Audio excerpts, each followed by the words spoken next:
आयज आमी आतांच आयकलां येशू वर्तमानांत जेजू आमकां दोन इमाज दिता, दोन आमकां उदाहरण दिवन सांगता आमी कितें आमचें मिसांव कितें जावंक जाय तें आनी आमकां पितुमेचें मीठ आनी संवसाराचो उजवाड जावंक एक आपोवणें दिल्लें आसा. आनी आमी सगळीं जाणां मिठाची उपयोग कितें तो आमी जाणां. मीठ आमी जाणां आमच्या जेवणाक स्वाद घालता. जेवण कितेंय ना दी कसलीय डीश जावं दी ती तरी तातूंत तरी मीठ ना जाल्यार आख्खे जेवणाक कांयच स्वाद येना.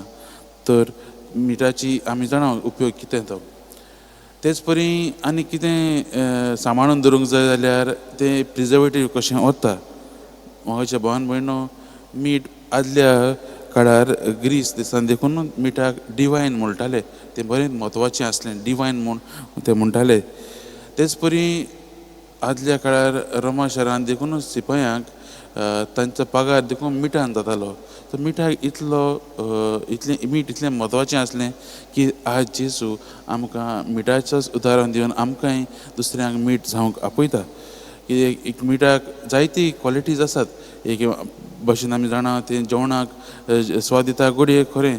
तेच परीन आमी पळयता जायते फावटी आमी म्हणटात न्हू कितें आमचे पांय सुजले वो कितें जालें जाल्यार आमकां मिठाच्या उदकांत घालून दवरूंक तें आमकां सांगता. पेकोवणीचोय ताका जायतो क्वॉलिटीज आसात, गूण आसात.